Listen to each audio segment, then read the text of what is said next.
Olá, eu sou Verônica Dunker. O tema dessa semana aqui no YouTube é o luto para o jovem.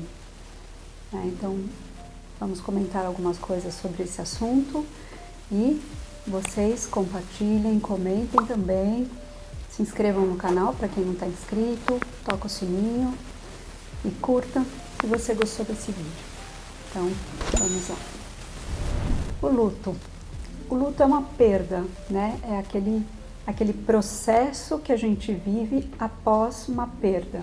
Essa perda pode ser tanto a morte de um ente querido, né? Seja um familiar, um amigo, ou pode ser também uma situação traumática, uma perda de um relacionamento, seja um relacionamento amoroso, seja uma amizade importante.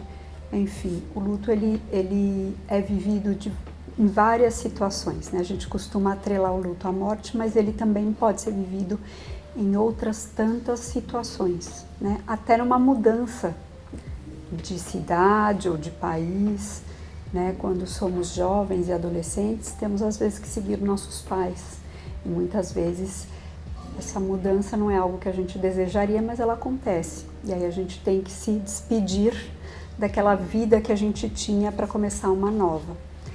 Então, o que é o luto? Né? Desmistificando um pouco para você que é jovem.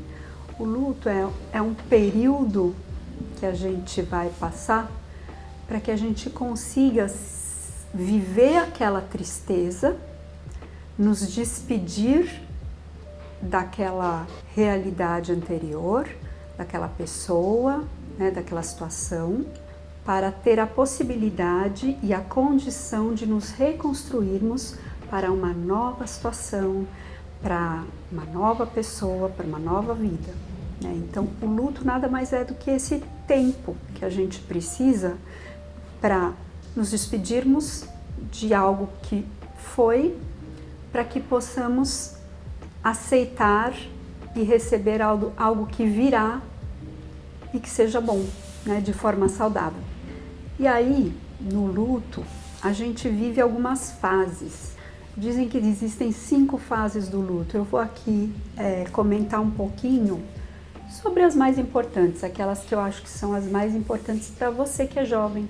Então, o luto, quando acontece uma perda, seja uma perda, uma morte, ou uma amizade que se quebrou, um relacionamento que acabou, enfim, uma vida que você vai ter que deixar para construir outra. Primeiro existe aquela fase da negação, né? Onde a gente tem a tendência, principalmente o jovem, a ficar agressivo, não querer aceitar, brigar com o mundo inteiro, né? A gente acabou de fazer um vídeo sobre depressão, pode até entrar, né, nesse estágio de querer ficar sozinho no seu canto, e tá tudo bem, né? Aí ainda não é uma depressão, aí é só um momento da gente brigar com o mundo, e precisa haver esse momento de você ficar bravo, ficar inconformado, porque de fato é uma situação que leva a isso, né? A gente está vivo e qualquer quebra na nossa vida que a gente não está esperando, que a gente não quer, ela leva a isso, leva a essa inconformidade, acho que é a palavra, né? E aí cada um vai reagir da sua forma, não tem certo, não tem errado. Só que depois de um tempo, essa negação, ela passa a ser, ainda não é uma aceitação, né?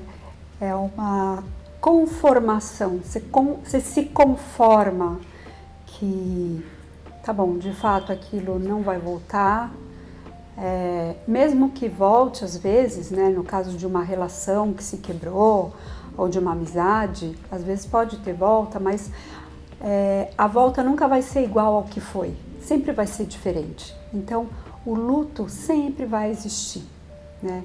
Então, aquele conformismo de que aquilo que foi, é passado, não vai voltar, né?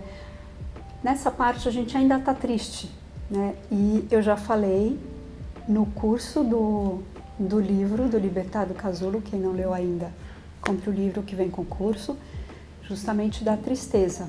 A tristeza é aquele sentimento que a gente acha que é negativo, que é ruim, mas é aquele sentimento que nos dá esse tempo para que a gente viva o luto, né? E que a gente consiga depois passar para a alegria, que é o renascer. Então a tristeza, ela precisa existir. E não tem nada de errado em você estar triste porque você perdeu alguma coisa que você gostava muito, né? Ou uma situação, enfim. Então depois da negação vem essa conformidade, esse conformismo que, paciência, não vai voltar. Então eu tenho que viver com isso do jeito que dá, né? E dessa forma a gente vai saindo daquele estágio, aquele estado de a flor da pele e entrando às vezes num estágio meio que de letargia, de tá bom, eu vou viver um dia depois do outro, vamos ver o que dá, né? Tenho que viver, então vou continuar vivendo, né? Então passamos por essa fase. E depois começa aí uma fase, então, de querer entender o porquê das coisas, né? O porquê que aconteceu. Gente, a gente não vai muitas vezes entender o porquê, né? Num relacionamento, numa briga com um amigo, enfim, numa situação ou outra, talvez até a gente entenda, né, o porquê e até você consiga mudar o seu comportamento, mudar a atitude, ter uma conversa lá na frente, enfim. Agora, numa situação de morte, não dá para entender o porquê. O porquê só quem foi vai entender, né? A gente está aqui e a gente tem que passar por isso. Mas a gente passa por essa situação de querer entender. Isso é natural. Não tem jeito. A gente vai querer, de alguma forma, uma explicação.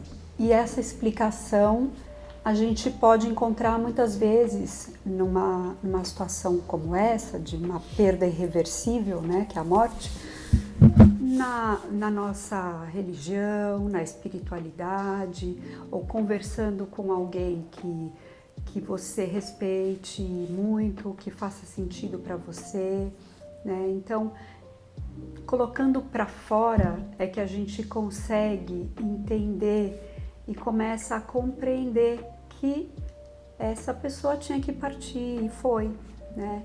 Pode não ter sido, pode às vezes ter sido de uma forma muito difícil, pode ser uma perda que já era esperada, mas invariavelmente a gente vai passar por isso, né? E no caso de uma perda, como eu falei, de uma amizade, de um amor, de uma mudança de vida, é sim possível também entender os fatores que geraram isso e aí sim talvez tomar alguma decisão em relação a isso e conversar com a pessoa, né? Ou fazer um outro planejamento ou entender que passou de fato, não faz mais sentido, né? E aí depois dessa fase a gente começa então a viver uma fase de aceitar que aquela perda aconteceu. E aí a gente começa a sair dessa fase de tristeza e começa a entrar numa fase, ainda não é uma alegria, ainda é uma tranquilidade, é uma fase de estar em paz consigo mesmo, porque a gente vai começando a perceber que a gente está aceitando melhor, né? Que aquela condição, ela está ficando no passado, ela está no passado, na verdade, né? Mas na nossa cabeça ela está ficando no passado, a gente demora às vezes para se desprender. O luto não tem data para começar e acabar, vai de pessoa para pessoa, né? Então a gente só tem que ficar atento para que esse luto não vire uma depressão, não vire uma coisa que aí torna-se uma doença, né? Aí a gente tem que trabalhar isso em paralelo com o luto, mas em se falando propriamente do luto, vem essa fase de aceitação e depois que essa fase, né, passa, você começa a se abrir, a gente começa a se abrir para o novo. É uma fase que você, depois que aceitou, fica fácil a gente se abrir para situações novas, para você ter uma conversa, né? É aí a hora de conversar, não é lá atrás. A hora de conversar, se você percebeu que pode fazer alguma coisa por aquele relacionamento que se perdeu, enfim. Talvez a hora de conversar é essa, é quando você aceita e está pronto para o novo, porque o outro lado pode não querer, né? O outro lado pode querer deixar como está. E a gente tem que estar bem para que essa conversa flua e você continue bem, né? Então não dá para conversar antes, tem que ser na hora que a gente já está construído, na hora que a gente já está reconstruído, que a gente pode começar de novo a nossa vida. E que se o outro lado não quiser conversar, quiser deixar como tá, tudo bem. Então eu vou seguir com a minha vida daqui para frente. Então era isso que eu queria deixar para vocês. Se quiserem comentar alguma coisa, quiserem conversar comigo um pouco mais, estou disponível. E por hoje é isso. Um beijo, um abraço para vocês todos.